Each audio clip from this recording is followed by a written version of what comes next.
Samuel, Samuel, Reis, Reis e Crônicas, Crônicas, Esdras, Neemias, Ester, Jó, Salmos, Provérbios, Eclesiastes, Cantares, Isaías, Jeremias e Lamentações. Olá, nós estamos estudando o Antigo Testamento, nós estamos no livro de Gênesis, hoje é a nossa segunda lição. E nós vamos hoje destacar 4 personagens nesse livro, né? Abraão, Isaque, Jacó e José, né? Que são exemplos para nós. O nosso texto-chave é Gênesis 17, versículos 3 a 6, e lá diz o seguinte: Então caiu Abrão sobre o seu rosto e falou Deus com ele, dizendo: Quanto a mim, eis a minha aliança contigo, serás o pai de muitas nações. E não se chamará mais o teu nome Abrão, mas Abraão será o teu nome, porque por pai de muitas nações te tenho posto. E te farei frutificar grandissimamente, e de ti farei nações, e reis sairão de ti. E aqui esse conceito de patriarca, né? É chefe, líder, né?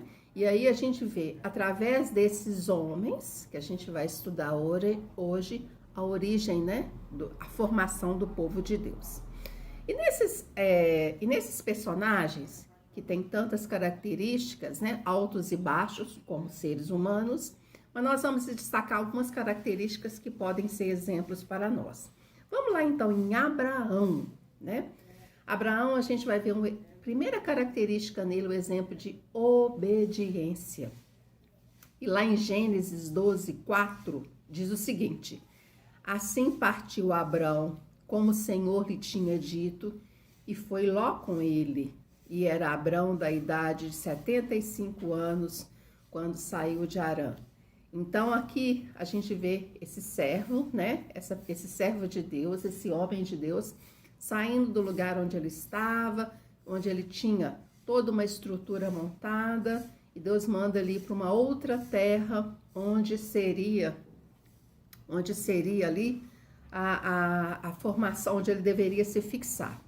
E aí a gente tem que lembrar, né, que essa saída dessa terra, né, era um lugar de quê? De idolatria. Então Deus estava o quê? Formando um novo povo, né? Formando uma nova identidade e, né, eles tinham que deixar para trás o quê? Toda uma série de características. E foi o que Abraão fez.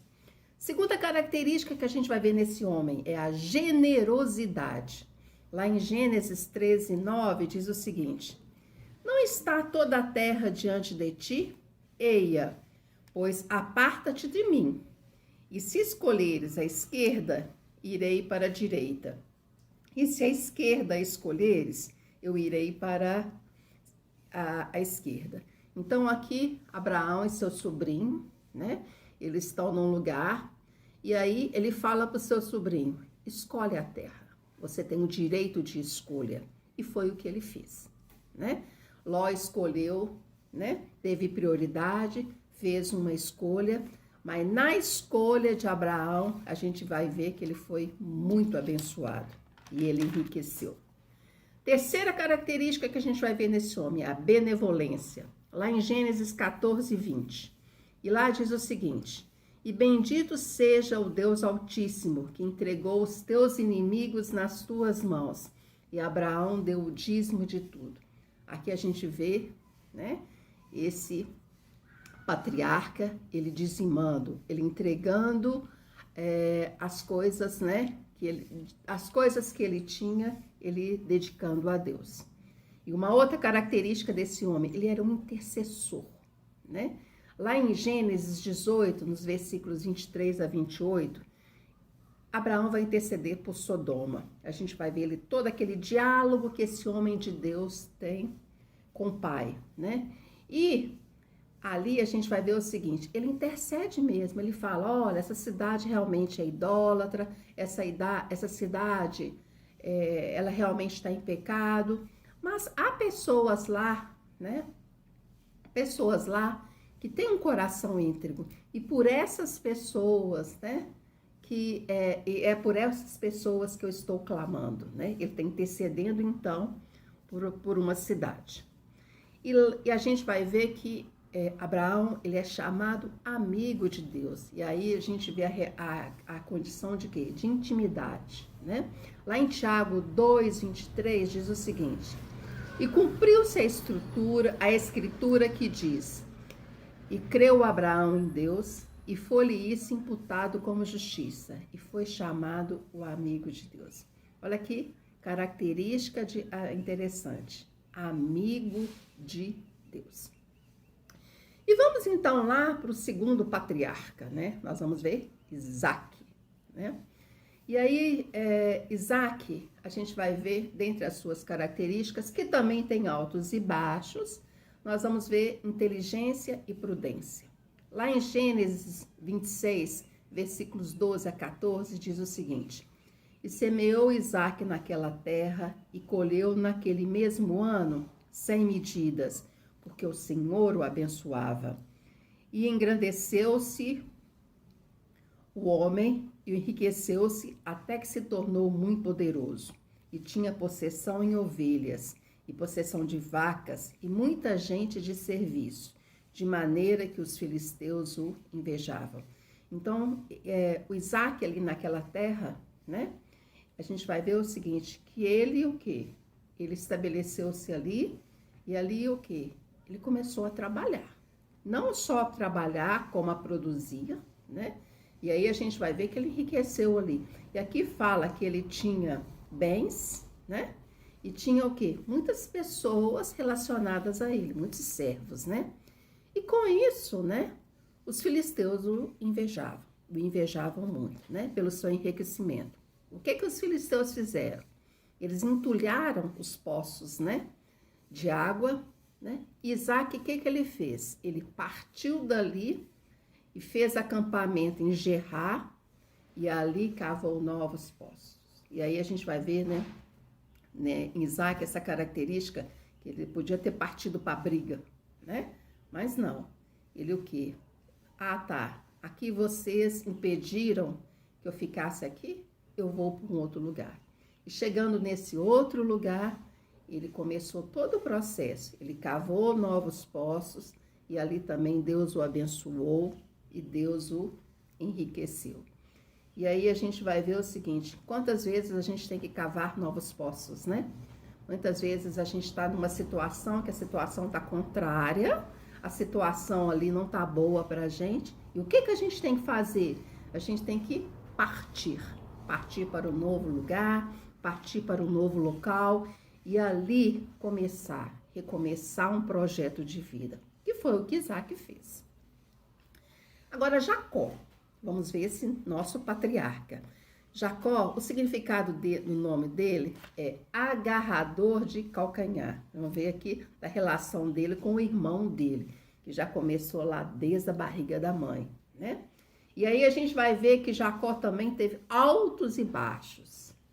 Mas Jacó, ele apresenta características, né? Depois que ele teve um contato com Deus, um encontro com Deus, ele teve uma mudança. Ele teve toda uma mudança naquele val de Jaboque. Foi um momento em que ele teve o quê? De reflexão, né? E a partir disso, ele partiu, né? Em direção a uma nova vida, a uma nova trilha. E aí a gente vai ver algumas características em Jacó. É um caráter agradecido. Lá em Gênesis 28, versículos 20 a 22, diz o seguinte: se Deus for comigo e me guardar nessa viagem que faço, e me der pão para comer e vestir, e eu em paz tornar a casa de meu pai, de tudo quanto me deres, certamente te darei o dízimo. Aqui mais uma vez a questão do dízimo, né? Que é tão questionado pelas pessoas, que é tão falado, mas está na Bíblia. E os nossos patriarcas estão aí dando o exemplo. Outra coisa, Jacó ele era trabalhador e era esforçado. E como ele trabalhou, né? Ele chegou naquela terra, na terra do seu parente, e ali ele teve que o quê? Ele teve que trabalhar. Ele teve que trabalhar e muito. Ele tinha toda uma vida, né, com o pai dele, mas ele estava chegando num novo local, ele tinha que mostrar realmente que ele era capaz. E foi o que ele fez. E ele trabalhou muito, e ele se esforçava muito, né? E outra coisa que a gente vê com relação a Jacó, um caráter quebrantado. Como assim, né? Jacó, num dado momento, ele lembrou-se do que ele fez. Lembrou-se daquela partida, né? Daquele rompimento com o irmão dele. Que foi uma situação muito trágica na vida daquela família. E aí, o que ele fez? Ele voltou. Ele foi ao encontro do Esaú, eu creio que com muito medo, né? Porque anos já tinham se passado, mas foi uma situação tão traumática que com certeza ele deve ter voltado com medo. Mas ele foi. Ele quis o quê? Restaurar. Restaurar aquele laço que tinha sido o quê? Rompido. E aí nós vamos chegar em José. Esse homem que essa história é tão linda, né? Também de altos e baixos, a gente vai ver que a vida dele, a gente observa diversas características, né? Um sonhador, e aquela questão de não só de sonhar, mas de falar para os irmãos e aquilo provocar toda aquela discórdia. Mas a gente vai ver que José, lá no Egito, ele tem algumas características muito interessantes. Como assim? Ele tinha um planejamento estratégico. Ali, ele montou um plano econômico para o Egito para aqueles tempos que viriam, os tempos de fome. Então, a gente vai ver que ele era um estrategista, né? Ele planejava as coisas. Será que nós planejamos a nossa vida financeira? Será que nós também fazemos isso? Será que a gente está se moldando em José? Segunda característica que a gente observa em José, sabedoria, né? Sabedoria tanto lá na casa de Potifar, que ali, né, ele mostrou as suas qualidades, né? E também lá na prisão. Na prisão também José mostrou as suas qualidades ali. Ele foi sábio ali. Ele foi paciente, né? Ele foi muito paciente.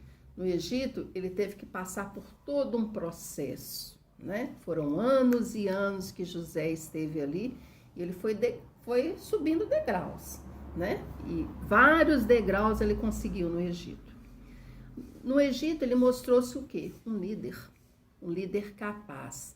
Um líder capaz de levantar uma nação, e não só de levantar uma nação, preparar aquela nação para os dias de fome, mas todas as nações que estavam ali ao redor.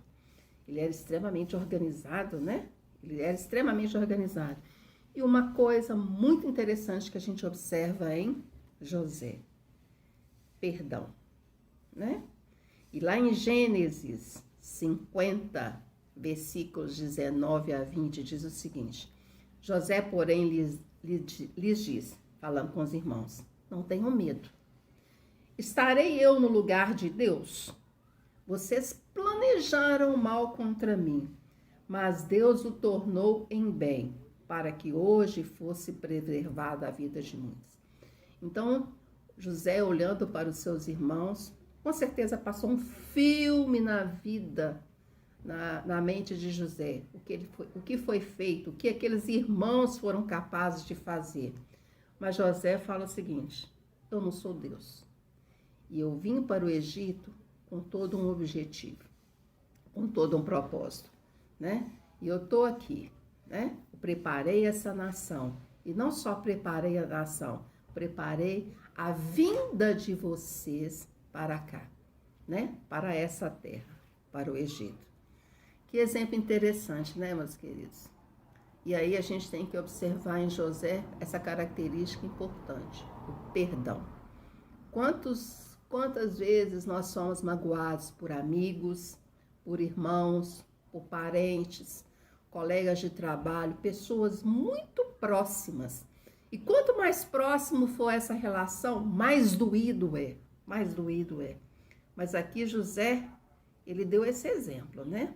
Ele perdoou o quê? Todos os seus irmãos. E a partir dali eles começaram o quê? Uma nova trajetória. Isso é um exemplo para nós. Como é importante o perdão, né? Como é importante a gente deixar, né, aquele sentimento, aquela situação, né?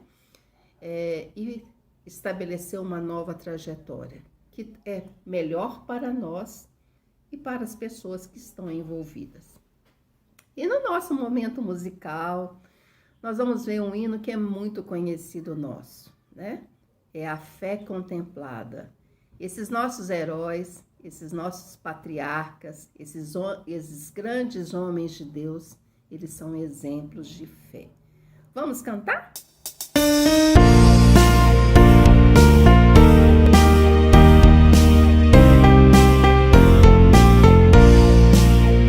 Deus promete grandes coisas conceder a qualquer que peça, crendo que há de obter a resposta sem na fé enfraquecer.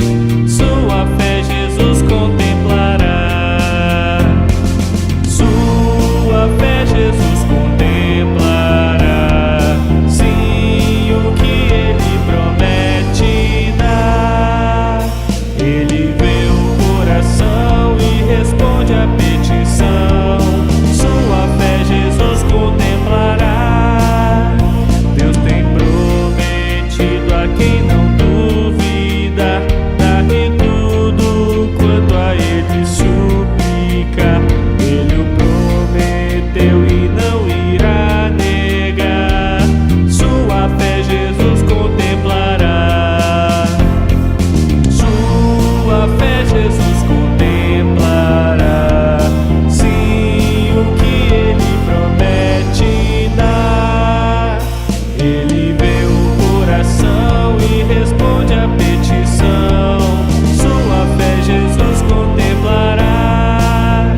Deus já grandes maravilhas operou por alguém que firme nele confiou e que da promessa em nada duvidou. Jesus Cristo a fé contemplará. Sua fé Jesus contemplará. Sim, o que ele promete dar. Ele vê o coração e responde a petição. Sua fé Jesus contemplará. Se creiamos no que Deus nos prometeu, pois jamais desonrará o nome seu. Ele cumprirá promessas que nos deu. Jesus Cristo a fé contemplará. Sua fé Jesus contemplará. Sim, o que ele promete dar.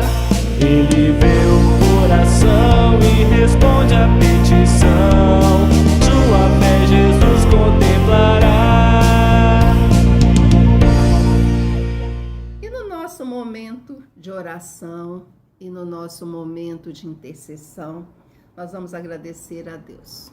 Nós vamos agradecer a Deus pelas bênçãos alcançadas. Quantas bênçãos nós já alcançamos? Nós vamos clamar pelo nosso país. O nosso país precisa do nosso clamor. O nosso presidente, todas as pessoas que estão aí na direção do nosso país. Deus precisa abençoar o nosso país e dar sabedoria para os nossos líderes. Vamos clamar pelos nossos missionários. Nós temos missionários na nossa igreja, Daniel e a Magda na cidade de Paracatu, que é um verdadeiro desafio. A Isabela e o Tiago lá no Projeto Cristolândia e a Ana Paula com a família dela lá em Manaus. E vamos clamar pelos missionários de Minas Gerais. Vamos clamar pelas nossas famílias. As nossas famílias têm que estar realmente nas nossas orações. Para que Deus nos abençoe. E aquelas pessoas que ainda não tiveram esse encontro, que não tiveram esse momento de conversão, para que Deus possa estar tocando no coração dessas pessoas. Vamos orar pelo pastor Valquimar. Ele, a Lídia, né? Que Deus abençoe esse ministério, esse casal tão querido, tão amado. E a Laís e o Saulo, que também estão agora nesse projeto de agosto com a juventude. Que Deus possa estar abençoando esse casal. Vamos orar pelos nossos ministérios, pelas pessoas que estão aí já trabalhando, que já estão aí exercendo algum tipo de função e que Deus possa levantar novas e novas pessoas para o trabalho, que novas pessoas possam vir fazer parte desse grande time. E nós precisamos, tem muito a ser feito.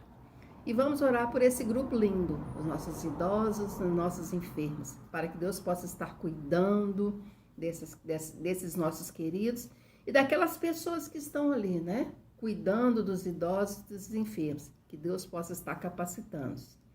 Vamos orar pelos nossos dízimos, pelas nossas ofertas, pelas pessoas que estão dizimando, que Deus possa abençoar e por aquelas pessoas também que por enquanto ainda não estão fazendo. Vamos orar pelo nosso bairro, o bairro Padre Eustáquio, para a gente possa fazer toda a diferença nesse local e que os nossos vizinhos possam ser alcançados. E vamos orar pela nossa EBD, pelos professores, pelos alunos e que a gente tenha um tempo de muito crescimento. Tenham todos uma boa semana e até breve. Tchau.